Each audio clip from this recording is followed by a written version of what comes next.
God has blessed us with infinite potential.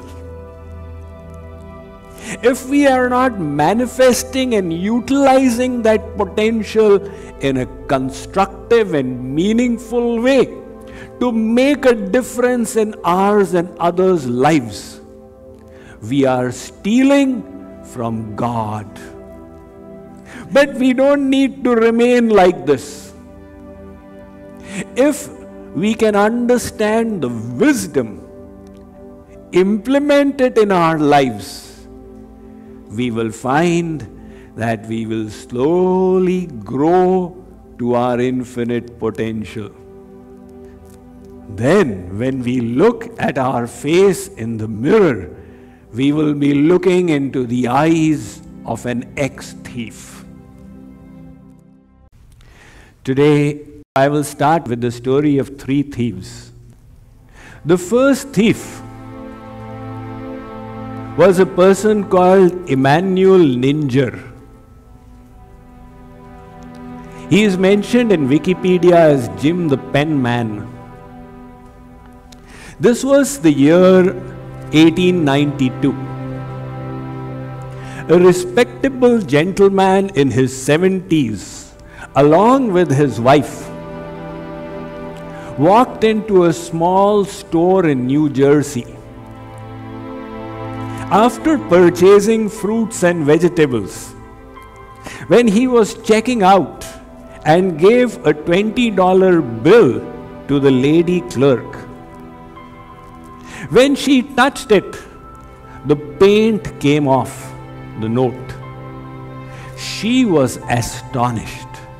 Is this a fake note? But this person is very respectable and he has been coming here since the last 20 years. Nevertheless, on a hunch, she reported to the police.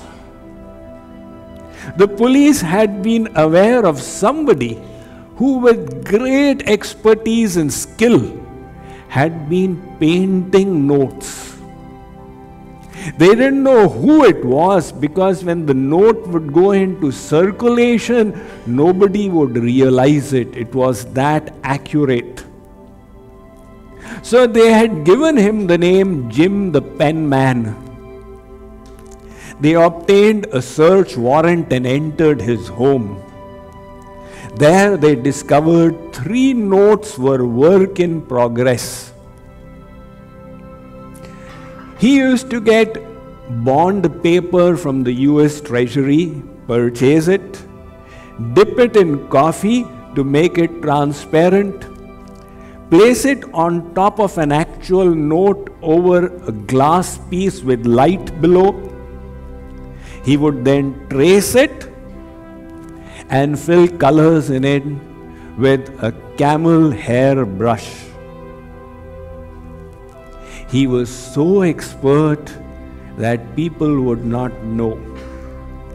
Finally, if the note would be discovered, art collectors were willing to buy it for $5,000. $20 of those days is in any case worth $5,000 of today. Over the space of 20 years, he painted hundreds of notes. He started off with $20, went on to $100. Finally, he was caught and sentenced to jail, 6 years imprisonment. He was sometimes called the Robin Hood thief because his stealing never hurt anybody. In fact, if somebody found the note later on, they could earn a whole lot of money from it. But in your opinion, whom do you think he was stealing from the most? I would say he was stealing from himself. God had blessed him with such talent and ability. He was shortchanging himself. If he had gone on to do real paintings, they would have sold for $5,000. It used to take him a week to make that note. Instead, he was painting $20 bills. What a pity! He was such a thief who was stealing from himself.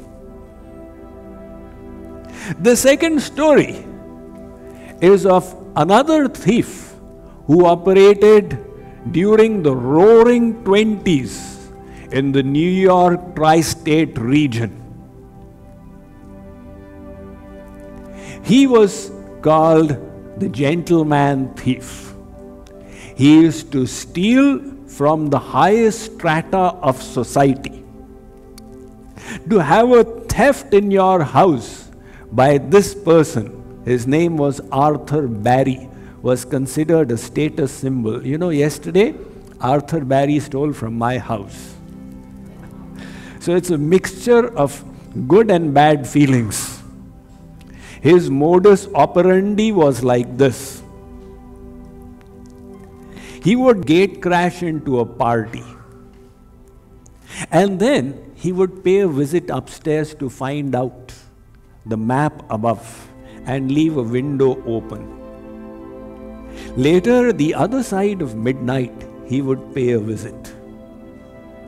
He continued to steal at the rate of $750,000 a year for 10 years at a stretch. But he was once discovered and shot at. He received 3 wounds in his arm, and finally he was put in jail. Miraculously, he escaped from the jail.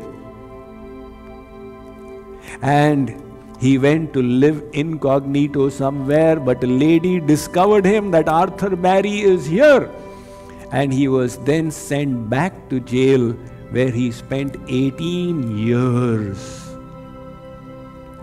Finally, when his term was over and he was now a free man, he went to live in the New England region around Boston. He did not announce his original identity. But because he was so well known, finally the news got around that the great gentleman thief Arthur Barry is in our midst. He was not now doing anything illegal. Correspondents descended to interview him. One question they often asked was, "Whom did you steal from the most?" He said, "The people I was stealing from were also thieves. I would steal worth $300,000. They would report a theft to the insurance of $800,000. Such dishonesty and lack of integrity. However, he said, the person I stole from the most was myself. God blessed me with a fine intellect, with dexterity of the musculoskeletal system, with which I could have done so much. Those God-given talents, I misutilized them in such a shameless way." Now let us come to the third thief.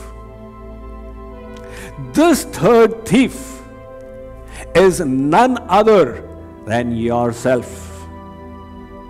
and myself. Whom are we stealing from? From our own selves. God has blessed us with infinite potential. If we are not manifesting and utilizing that potential in a constructive and meaningful way to make a difference in ours and others' lives, we are stealing from God. It may not be a theft in the eyes of the law, but it is a theft nevertheless. But we don't need to remain like this. If we can understand the wisdom, implement it in our lives, we will find that we will slowly grow to our infinite potential. Then, when we look at our face in the mirror, we will be looking into the eyes of an ex-thief.